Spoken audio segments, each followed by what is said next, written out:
I mean, how do you try to maybe accelerate that process? Yeah, in the moment, you got to listen to the cadence, listen to kind of how he operates in the huddle.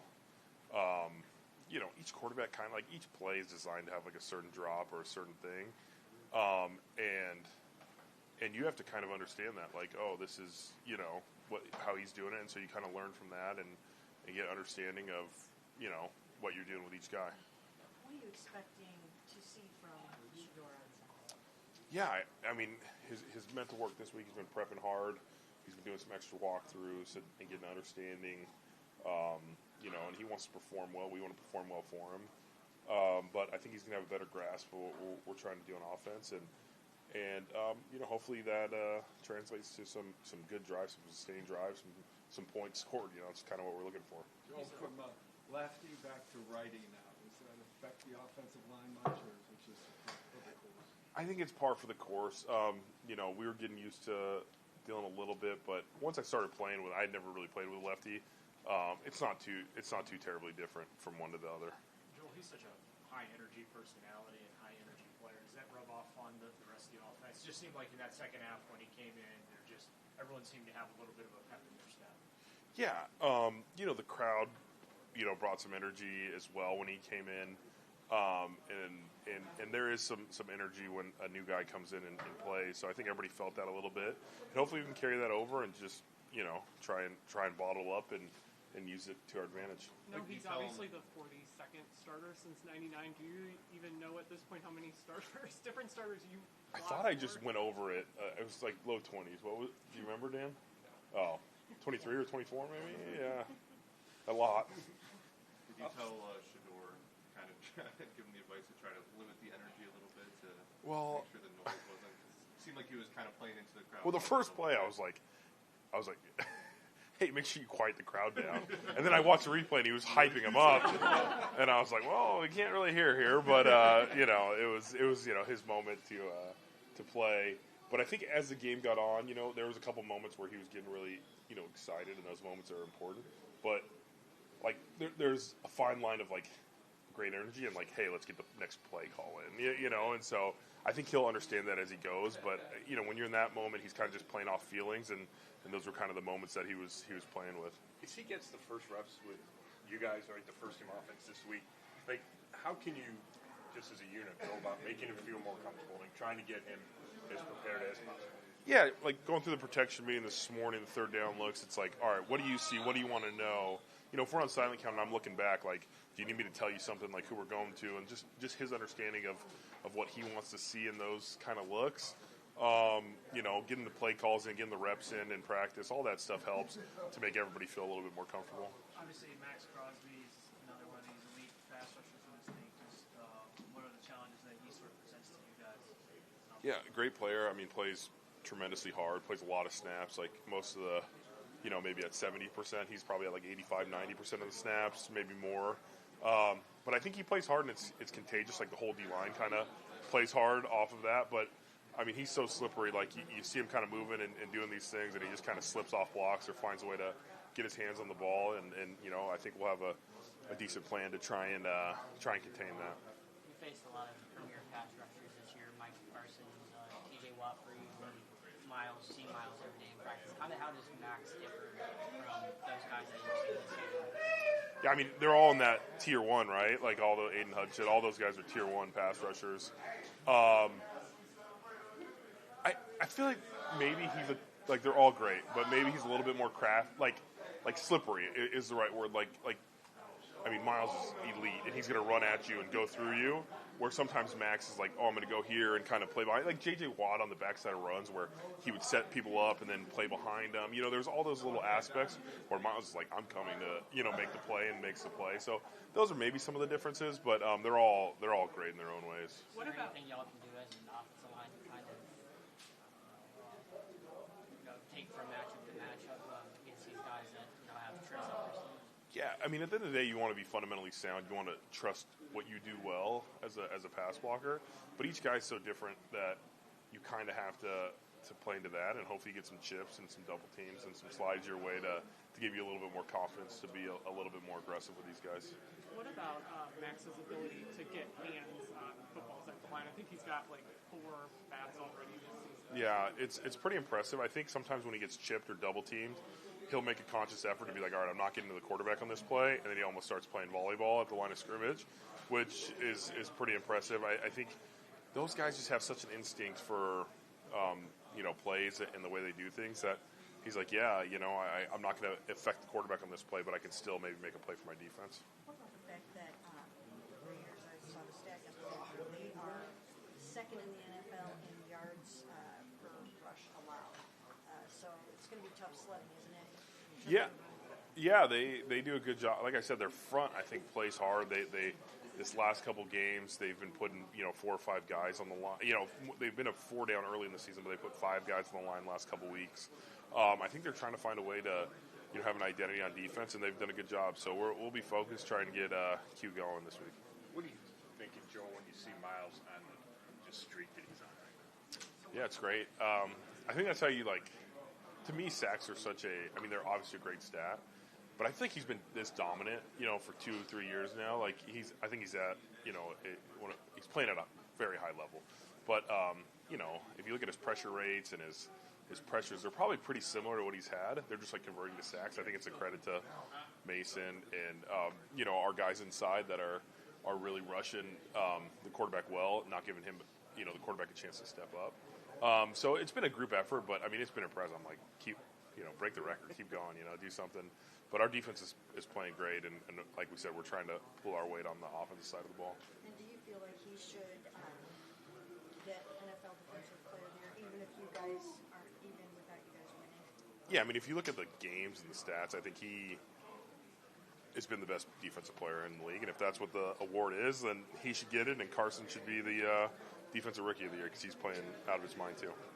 So, from your perspective, that interior pressure, how much harder is it for a team to create pressure on the inside to stop an edge rusher like Miles Garrett? Yeah, you have a plan to, chip Miles or slide his way, but when Malik and Mason and Shelby and those guys are making their presence felt on the inside, it gives one less escape lane. If Miles is rushing high at 9 or 10 yards and the quarterback can step up to 6 or 5, you don't have a chance. But if those guys are putting pressure to 7 or 8 yards, the only way he can go is back, and that's where Miles has a chance to, finish the play. So it's very symbiotic relationship, inside pass rush and outside pass rush. Big word there. I know, I tried in Nevada. I was like, is that the right word? But, yeah. Thanks, Sweet. Joe. Yeah, thanks, guys.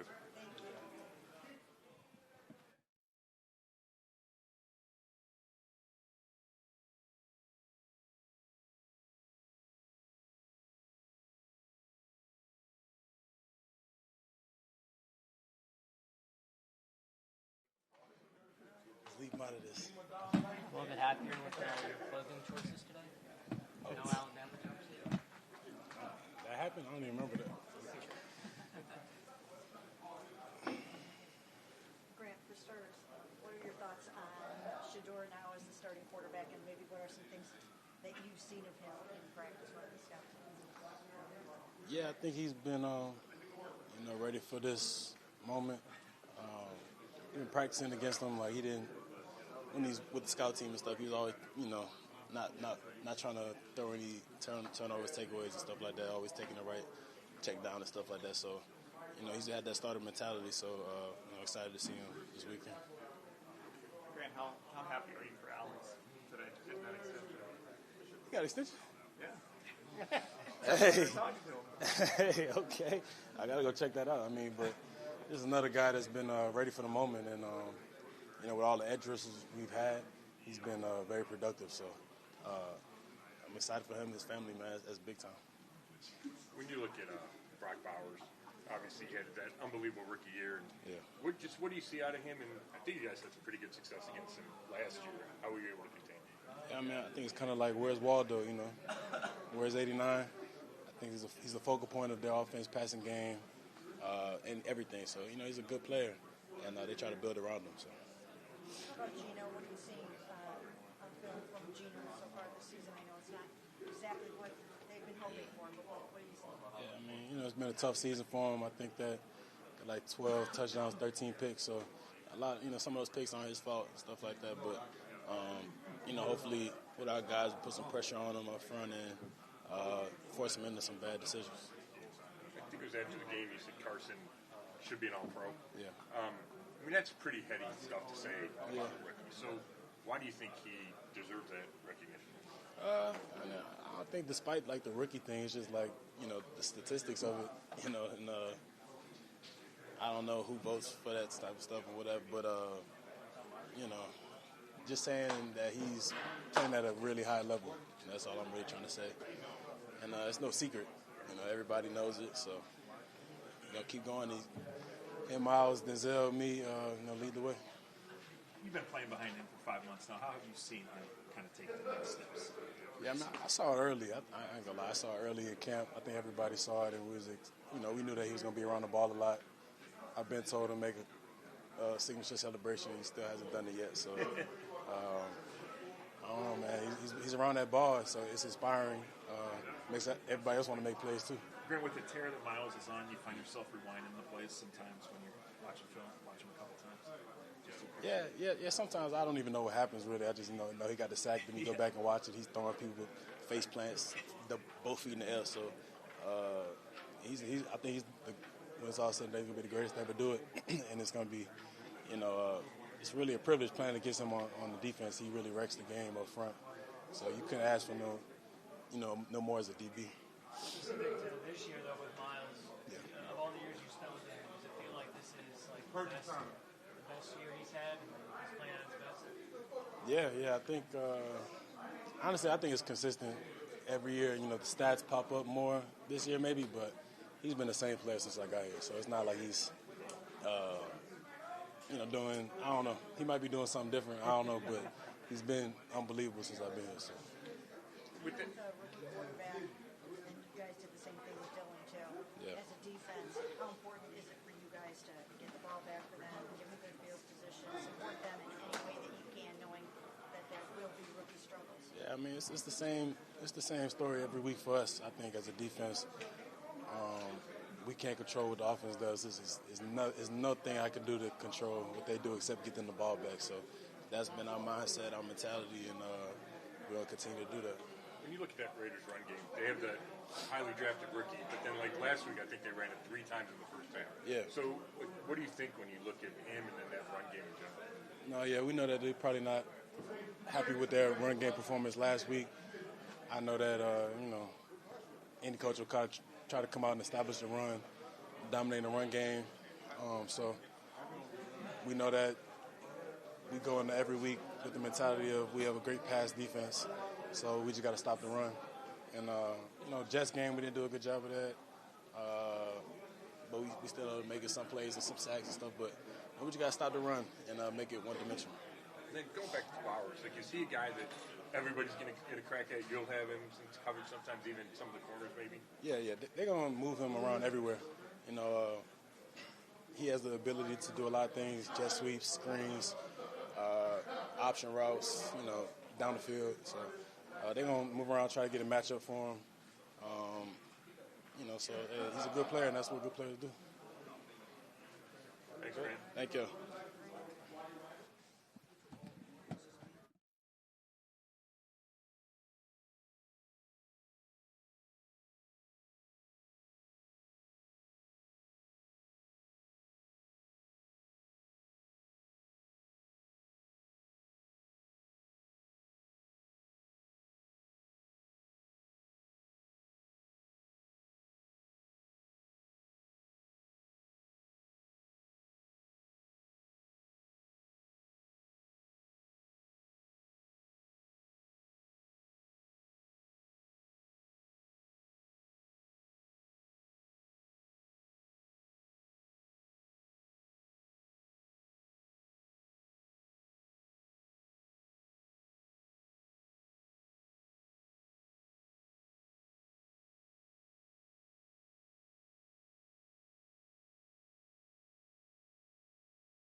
know you say you don't focus on the awards and all that stuff. That said, it has to at some point come in, that everybody is talking about you as up for Defensive Rookie of the Year, Rookie of the Week, all this stuff.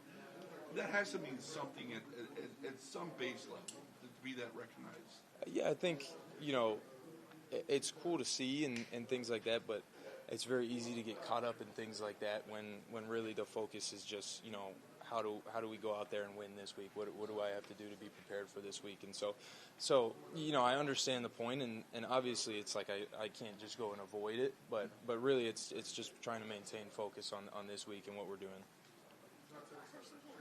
Address the notion that it seemed like from game one, you just had a spatial awareness of where to be on the field and where the play was happening, and just have a nose for the play and a nose for the ball. Is that just, have you always been that way, and where does that come from? I think some of it probably just comes from playing football for so long, and I think another aspect is just always trying to find the football, run to the ball. I think good things happen when you run to the ball, and I think the other part of it is when you play behind a front four and with the back end we have, it makes it pretty easy to just be able to focus on the ball and not have to worry about too much else. Yeah, I was gonna say, has this scheme helped you with some of that then, and the style and yeah, definitely. The way that they preach us to go and attack and things like that, it allows me to go out there and not have to think about things and play fast, and that's what ends up for everybody making plays. Chasing Mark Andrews, did you feel the high ankle injury kind of impeded you there? I mean, I wouldn't say that. I don't think I'd go out on the field anytime if I didn't feel like I was going at my best. I think if you watch it, he had a full head of steam.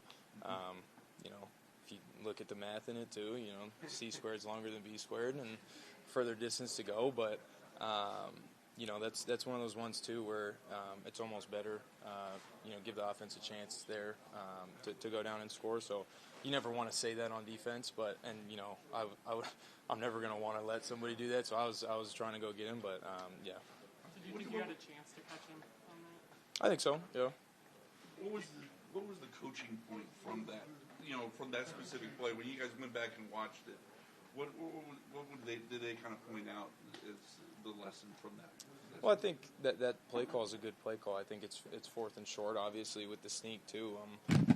Sorry, it's a hard play to stop. I think the offense, they can push people. Defense can't really push people, so we got to try and be up there and ready to do that. And really just having our eyes. It's a hard play when they get out there.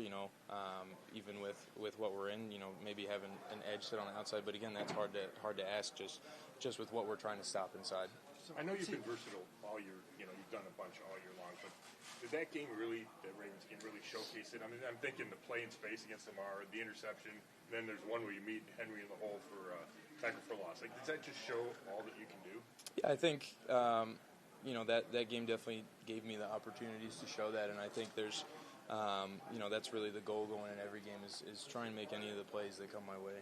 So once the Andrews turned the corner, were you actually thinking it wouldn't be bad? Not necessarily. I was trying to chase him down, but. Or was that something? Yeah, it's just when you watch it, yeah. I know you have plenty of internal motivation of yourself, but to watch Miles play the way that he does on every single play, does that fuel you even more when you're out there? Oh yeah, I think anybody making plays. I mean, that's the whole thing with defense too. One guy starts making plays, other guys start making plays, and that's really a big part of it. Is we feed off each other when we're out there. And wouldn't it be cool in this season if you guys, don't have as much to play for as you wanted to, for him to get NFL Defensive Player of the Year and maybe you to get Rookie of the Year? Yeah, I think it's cool to see what he's doing. I mean, it's pretty crazy to be able to watch that, and it's like, you see some of the stat lines and it's almost just normal, which is crazy because it's not normal to see that. And so, and then being out there and playing, with him and everybody else we have out there, we're making a lot of plays on defense. I got one more work question for you. Grant said you should be an all-pro, right? Like, he thinks you're playing that well. Do you look around the league and compare yourself to other linebackers? No, I wouldn't say I compare myself. I think really when we come in and watch the film, I'm looking at what I could do better for myself and for my teammates. And I'm really worried about what the guys in here think of me and what the coaching staff thinks of me and how I can improve in those ways. Have you gotten good feedback from JOK on the season that you're having so far? Yeah, he's been helpful. I think he's been great. Just going to him with any questions or advice has been great. How impressive is Brock Bowers? Good player. I think you could see their offense runs through him, and they try and make him a focal point of their offense. Thank you. Congratulations.